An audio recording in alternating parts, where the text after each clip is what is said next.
বৃদ্ধ ভাতা, বিধবা ভাতা ও প্রতিবন্ধী ভাতা প্রকল্পে টাকা পাওয়ার জন্য যারা দুয়ারে সরকার ক্যাম্পে বা বিডিও অফিসে ফর্ম জমা করেছিলেন তাদের টাকা পাওয়ার নতুন লিস্ট দিল। অর্থাৎ যারা বৃদ্ধ ভাতা, বিধবা ভাতা ও প্রতিবন্ধী ভাতা প্রকল্পে টাকা পাওয়ার জন্য দুয়ারে সরকার ক্যাম্প বা বিডিও অফিসে ফর্ম জমা করেছেন তাদের নতুন লিস্ট দিয়েছে।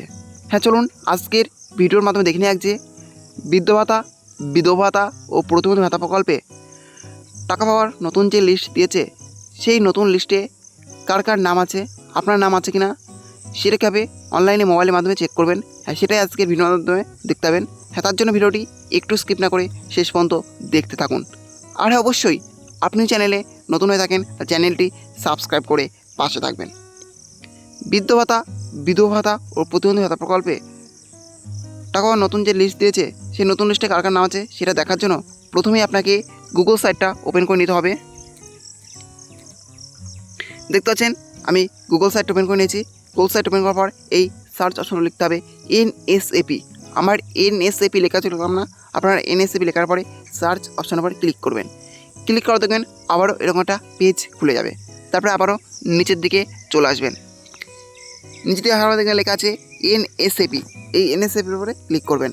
ক্লিক করা দেখবেন আবারও এরকম একটা পেজ খুলে যাবে। তারপরে দেখবেন আবারও অনেকগুলি অপশন চলে এসছে। প্রথমে আছে অ্যাবাউট আস, তারপর আছে গাইডলাইন্স, তারপর আছে রিপোর্টস। এই রিপোর্টসের উপরে ক্লিক করবেন। রিপোর্টসের উপর ক্লিক করার পর দেখবেন আবারও এরকম একটা পেজ খুলে যাবে। তারপরে দেখবেন আবারও অনেকগুলি অপশন চলে এসছে। প্রথমে আছে রিপোর্টস, তারপর আছে লিস্ট অফ রিপোর্টস। তারপরে 1 নম্বর আছে ন্যাশনাল ড্যাশবোর্ড, 2 নম্বর হচ্ছে ড্যাশবোর্ড, 3 নম্বর হচ্ছে স্টেট ড্যাশবোর্ড। এই 3 নম্বর অপশানের উপরে ক্লিক করবেন। 3 নম্বর অপশানের উপরে ক্লিক করার পর দেখবেন আবারও এরকম একটা পেজ খুলে যাবে। তারপরে দেখবেন আবারও অনেকগুলি অপশান চলে এসেছে। প্রথমে আছে স্টেট ড্যাশবোর্ড, তারপর আছে স্টেট সিলেক্ট। এই সিলেক্টের উপর ক্লিক করবেন। এখান থেকে আপনি আপনার স্টেটটা সিলেক্ট করবেন। আমার স্টেট ওয়েস্ট বেঙ্গল, আমি সিলেক্ট করে নিলাম। তারপর আছে স্কিম, অল সেন্টার স্কিম। এই অল সেন্টার স্কিম এর উপর ক্লিক করবেন। এখান থেকে আপনি যে স্কিমের জন্য দেখতে পাচ্ছেন সেই স্কিমটা সিলেক্ট করে নেবেন। প্রথমে আছে IGNOPS, অর্থাৎ এটা বয়স্ক ভাতা বা বৃদ্ধ ভাতা। IGNDPS, অর্থাৎ এটা প্রতিবন্ধী ভাতা বা হ্যান্ডিক্যাপ ভাতা। তারপর আছে IGNWPS, অর্থাৎ এটা বিধবা ভাতা। আমি আপনাদের বয়স্ক ভাতা বা বৃদ্ধ ভাতা দিয়ে দেখিয়েছি, তার জন্য IGNOPS এর উপর ক্লিক করছি। তারপর আছে এরিয়া বোথ, এই বোথের উপর ক্লিক করবেন। এখান থেকে আপনি যে এরিয়াতে দেখছেন সেই এরিয়াটা সিলেক্ট করে নেবেন। প্রথম হচ্ছে রুরাল, আর তারপর আছে আরবান। অর্থাৎ গ্রামেতে দেখলে রুরালের উপর ক্লিক করবেন, এবং আপনি যদি শহর বা পৌরসভাতে দেখেন তাহলে আরবানের উপর ক্লিক করবেন। আমি যেহেতু গ্রামেতেই দেখছি তার জন্য রুরালের উপর ক্লিক করছি। তা হচ্ছে এন্টার গিভেন কোড, দেখতে পাচ্ছেন নিচে একটা কোড দেওয়া আছে। এই কোডটা এখানে বসিয়ে দিতে হবে। আপনার যে কোডটা থাকবে সেই কোডটা আপনি এখানে বসিয়ে দেবেন। আমার যে কোডটা আছে আমি সেটা এখানে বসিয়ে দিচ্ছি।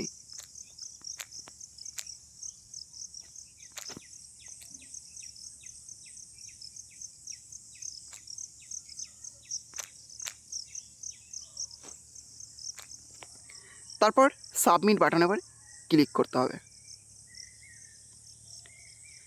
সাবমিট বাটনের উপরে ক্লিক করে দেবেন, আবারও এরকম একটা পেজ খুলে যাবে। তারপরে আবারও নিচের দিকে চলে আসবেন। নিচের দিকে আবার দেখবেন এখানে ওয়েস্ট বেঙ্গলের যতগুলি ডিস্ট্রিক্ট আছে সমস্ত ডিস্ট্রিক্ট বা জেলার লিস্ট এখানে পরপর দিয়ে দিয়েছে। এখানে পরপর এখানে জেলার নাম চলে এসেছে, পরপর জেলার লিস্ট এখানে চলে এসেছে। এখান থেকে আপনি আপনার ডিস্ট্রিক্ট বা জেলাটা সিলেক্ট করে নেন। আমার ডিস্ট্রিক্ট বা জেলা নদিয়া, আমি সিলেক্ট করে নিলাম নদিয়া। ক্লিক করার দেখবেন আবারও এরকম একটা পেজ খুলে যাবে। তারপরে আবারও নিচের দিকে চলে আসবেন। নিচের দিকে আবার দেখবেন সেই ডিস্ট্রিক্টে যতগুলি ব্লক আছে সমস্ত ব্লকের লিস্ট পরপর চলে এসেছে। এখানে পরপর লিস্ট দিয়ে দিয়েছে সেই ব্লকে কতজন এই লিস্টের নাম আছে, অর্থাৎ নতুন কাদের কাদের নাম এসছে পরপর দিয়ে দিয়েছে, দেখতে পাচ্ছেন। এখান থেকে আপনি আপনার ব্লকটা সিলেক্ট করে নেন। আমি আর ব্লকটা সিলেক্ট করে নিয়েছি, আমার ব্লক হাঁসখালি, আমি সিলেক্ট করে নিলাম। তারপরে দেখবেন সিলেক্ট করার পর আবার ওরকম একটা পেজ খোলাবে। তারপরে আবারও নিচের দিকে চলে আসবেন। নিচের দিকে আবার দেখবেন সেই ব্লকে যতগুলি পঞ্চায়েত বা জিপি আছে সমস্ত পঞ্চায়েত বা জিপির লিস্ট এখানে পরপর দিয়ে দিয়েছে। দেখবেন পরপর পঞ্চায়েত বা জিপি দিয়ে দিয়েছে। এখান থেকে আমি আমার পঞ্চায়েত বা জিপিটা সিলেক্ট করেছি। আমার পঞ্চায়েত বা জিপি দক্ষিণপাড়া 1 সিলেক্ট করে নিলাম। তারপরে আবার নিচের দিকে চলে যাবেন। নিচে আবার দেখবেন এখানে লিস্ট দিয়ে দিয়েছে যে বয়স্ক ভাতা বা বৃদ্ধ ভাতা প্রকল্পে কাদের কাদের নতুন নতুন নাম এসেছে পরপর দেখেন, পরপর দিয়ে দিয়েছে। এভাবে আপনি আপনার নামটা চেক করে নেবেন যে আপনার নাম এই লিস্টে এসেছে কিনা, আপনার নামে আসছে কিনা এই লিস্টে সেটা দেখে নেবেন। পরপর কিন্তু লিস্ট আসবে, এই লিস্ট না আসলেও পরের লিস্টে আপনার নাম আসতে পারে, এভাবে পরপর দেখবেন।